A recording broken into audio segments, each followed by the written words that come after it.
Now, let's actually formally prove the CAPM, and we'll do this using our understanding of portfolio theory, the way that we express the expected risk and return of a portfolio. And this way we can actually show how expected return relates to risk in a portfolio that satisfies the CAPM assumptions. So let's think about it this way. Let's say we have a portfolio that has two positions in it. One in an arbitrary risk asset that we're going to call I. This could be any particular stock or even a portfolio of stocks.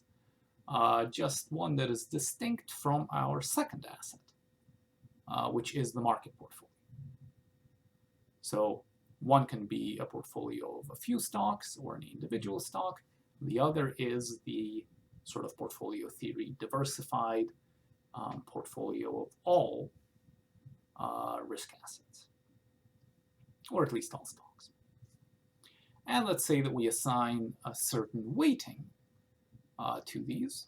Let's say that we're going to put a fraction of our total wealth, alpha, in the individual risk asset, I, and we're going to put everything else, 1 minus alpha, into this market portfolio.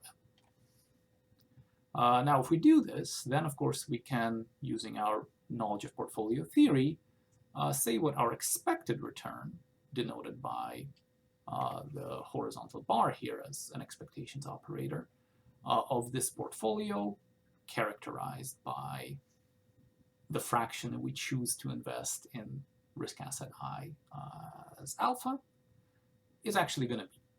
And of course, that's going to be alpha times the expected return on that individual risk asset, plus 1 minus alpha times the expected return on the market portfolio. Now, we can also use our understanding of portfolio theory to characterize the risk of this portfolio, and that's the second equation here, where we're saying that the variance of this portfolio, characterized by assigning a weight alpha to the individual risk asset I, is going to be that sort of standard relation that we've seen so many times before, the variance of a portfolio with two assets in it. The weight on the first asset squared times the variance of the first asset, plus 2 times the weight on the first times the weight on the second, times the correlation, or sorry, the covariance between the two. That's the sigma IM, the covariance between asset I and the market portfolio, plus the weight on the second asset squared times the variance of the second asset. So this is sort of why memorizing that equation for the variance of a two-asset portfolio is so helpful. Again, not because you'll be creating too many two-asset portfolios, but because you can actually use it in powerful ways to build intuition about asset pricing, just as we are about to do here. So now we have equations for the expected return and the risk of a portfolio that has an allocation to an arbitrary risk asset and the market portfolio. Now, if we want to look at how the change in the expected return to the risk asset varies with the change in risk, well, how do we talk about changes? Of course, we talk about them in terms of derivatives. So let's think about changing our allocation to the individual risk asset, changing alpha. How does the expected return to this asset, or sorry, to the portfolio, including both this asset and the market portfolio, change? Well, that literally is mathematically the same thing as taking the derivative of the expected return of the portfolio, the formula for which we have on the prior page, taking a derivative of it with respect to alpha. And if we simply take that expected return equation from the previous slide, and we take its derivative with respect to alpha, then we get this simple expression, the expected return to asset I minus the expected return to asset M, because remember, the expected return to asset I had the weighting of alpha on it, and the expected return to asset M, the market portfolio, had a weighting of 1 minus alpha. So the derivative with respect to alpha would mean a coefficient of positive 1 on the expected return to risk asset I, and a coefficient of negative 1 on the expected return to the market portfolio. Now, the next step is a little bit trickier, but following a similar idea. How do we observe the change in the risk of our portfolio with respect to changes in the allocation to the individual asset I? Well, what we should do is, remember, we had worked out an expression for the variance. We should take a derivative of the variance of our portfolio with respect to the proportion that we've assigned to risk asset I, which is alpha. And if we follow the chain rule, that's going to be 2 times sigma of that portfolio times d sigma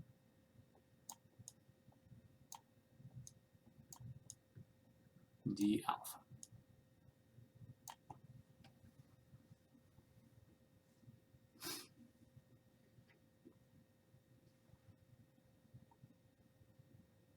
So in other words, we can actually calculate we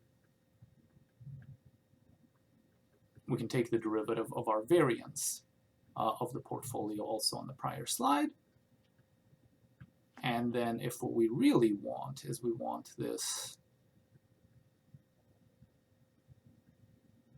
change in the standard deviation of the portfolio instead, we can take whatever we obtain as the derivative of the variance and simply divide it by 2 times sigma sub alpha, in other words, 2 times the standard deviation of this portfolio, which is exactly what we have done in this equation here. This part in the numerator is essentially just the derivative of the variance equation with respect to alpha. And the reason that we have sigma sub alpha in the denominator is because we've then divided it by 2 times sigma sub alpha. We cancel 2's from every term, because if you go back to the prior slide, you actually see that all of these terms happen to have alpha squared in it. So of course, by the chain rule, we'll bring the 2 down from the exponent, and we'll have 2 alpha in front of all of these 3 terms. So we'll cancel the 2's. And we'll then have just a sigma sub alpha in the denominator. Now, we can evaluate these changes really at any point, at any level of alpha, but let's look at a specific one. This is sort of a clever mathematical step. Let's evaluate this change in portfolio risk with respect to alpha at an alpha level of 0. That's sort of what this vertical bar with alpha equals 0 down here means. We're going to take this derivative at a particular value. That value is going to be when alpha equals 0. When is alpha 0, by the way? Well, remember, this is actually a pretty special point in the in portfolio theory. If alpha equals 0, that means that our entire position is in the market portfolio. We have nothing in the individual risk asset. So that means that if we draw our portfolio in mean variance space, we know that this is the optimally risky portfolio, the tangency portfolio. Here is our capital market line, connecting the risk-free rate to the optimally diversified portfolio. And what that means is, well, what is our portfolio variance or portfolio standard deviation when alpha equals 0? Well, when alpha equals 0, our portfolio standard deviation is just, of course, going to be the standard deviation of the market portfolio.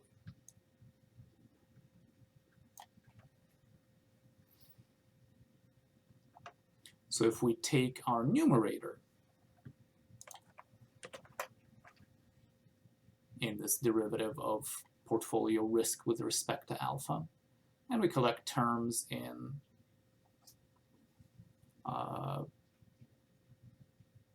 sigma I and the covariance between asset I and the market portfolio, and the market portfolio itself, the variance of the market portfolio, then what we're going to have is, first of all, we're actually going to have, if alpha equals 0, then this term is going to cancel. In other words, if we don't assign any weight to the individual risk asset I, then of course it makes no contribution to our change in portfolio risk. And if we substitute in sigma m for our portfolio standard deviation, then we can get this derivative to simplify to this much more compact ratio, where now the risk in our portfolio evaluated at the point where we assign no weight to the individual risk asset is actually just going to be based on the covariance of the individual risk asset with the market portfolio minus the variance of the market portfolio over the standard deviation of the market portfolio. Now remember, this is a derivative, so it's not like we're saying we're never going to take a position in the risk asset. We're saying, how will our risk change if we take a small position in the individual risk asset I, starting from no position in it? So let's say we go from being 100% invested in the market, being here on the capital allocation line, and now we go to either 99% in the market, 1% in the risky portfolio, or perhaps the other way around. We short the risky asset I, and we go negative 1% to that and 101% to the market portfolio. How does our portfolio risk change in the neighborhood of the market portfolio?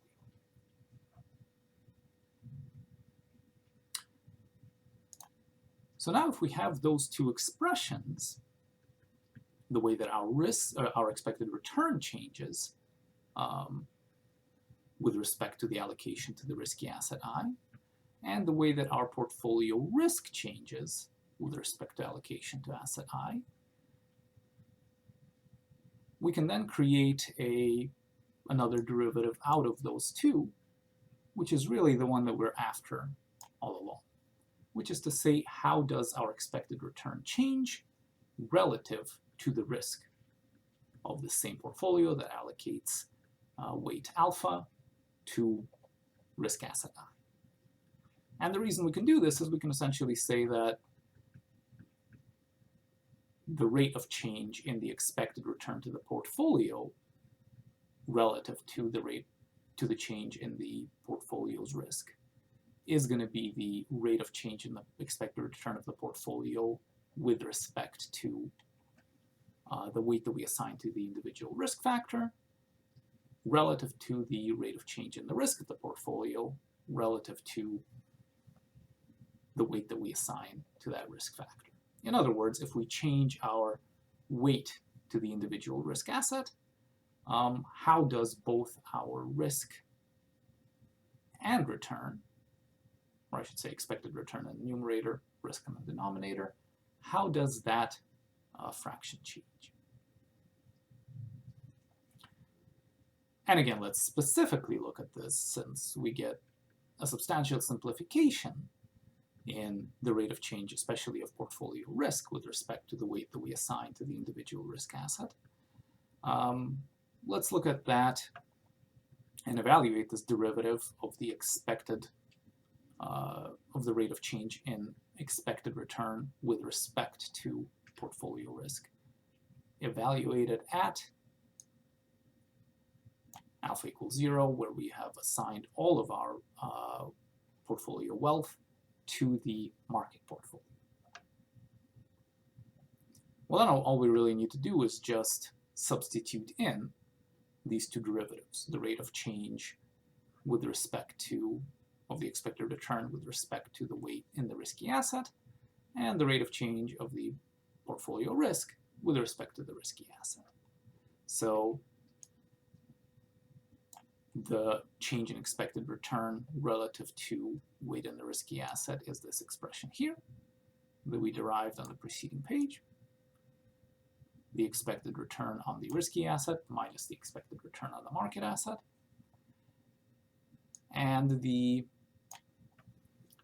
change in the portfolio risk with respect to the weight in the risky asset is this expression here. Now remember, it used to be the covariance between the risk asset and the market asset minus the variance of the market asset over the standard deviation of the market. But now let's just move the 1 over sigma m to the numerator, and that 1 over sigma m just becomes sigma m then in the numerator. So that's sort of why we want to particularly evaluate this expression at alpha equals 0, where our weight is fully in the market portfolio, because we get the substantial simplification in the expression for the change in our portfolio risk with respect to alpha.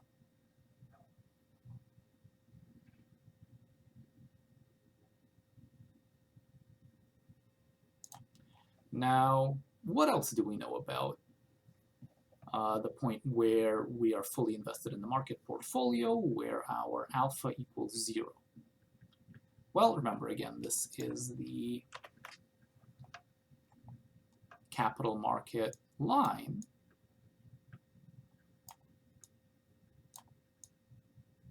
Here's our market portfolio. Here's the CML that is tangent to the risky asset frontier that passes through it. What is the rate of change of expected return relative to risk at this point, where we are invested fully in the market portfolio? Well, from portfolio theory, we know what the slope of the CML is, right? It's the Sharpe ratio. And in fact, what the Sharpe ratio tells us is exactly how much extra expected return you should expect for any additional unit of risk.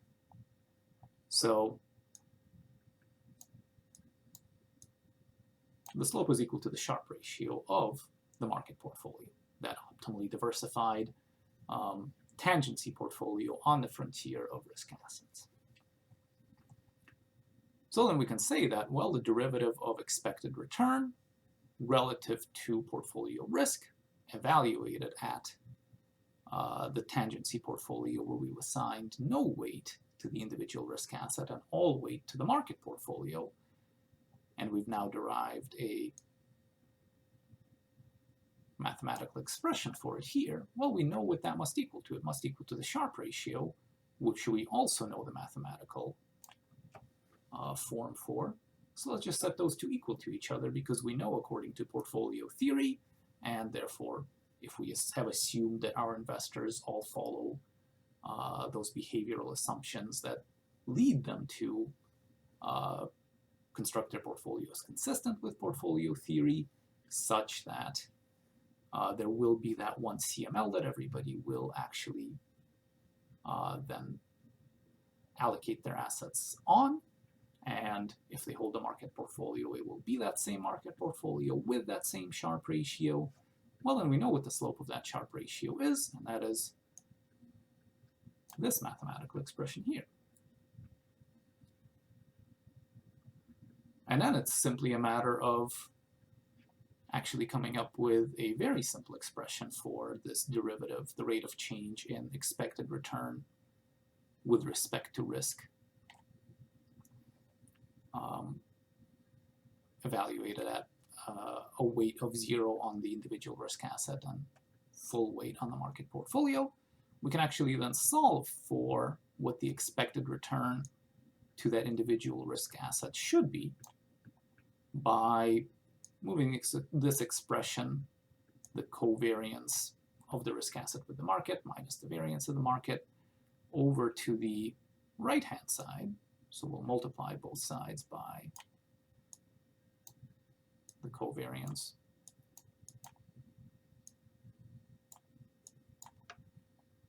of the individual asset with the market minus the variance of the market. And we will then therefore cancel it from the left-hand side. Then we can simply distribute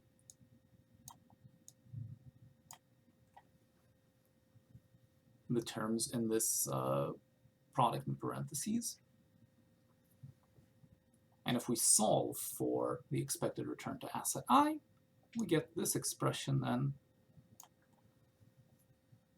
here, that the expected return to asset I is actually going to be the risk-free rate plus the ratio of the covariance between the risk asset and the market portfolio to the variance of the market portfolio times the expected return on the market portfolio minus the risk-free return.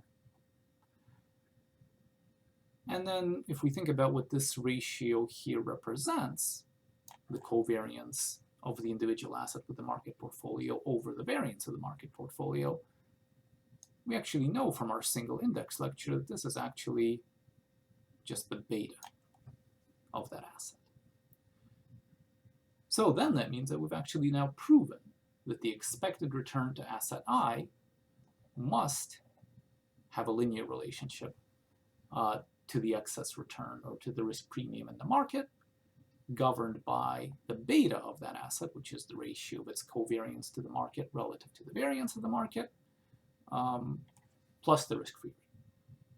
And remember, the way that we actually achieved this then is by using calculus to calculate the change in the expected return of a portfolio that includes this arbitrary risk asset, and combining that with the intuition that we get from portfolio theory about what the slope of this rate of change must be at a point where we assign all of our wealth to the market portfolio, and therefore the rate of change must equal to the slope of the capital market line, in other words, the Sharpe ratio of the market portfolio. So that is the proof of the CAPM, sort of from equilibrium arguments, based on what we know that everybody should hold from the behavioral assumptions that we have put in place about investors relating to what we know about portfolio theory.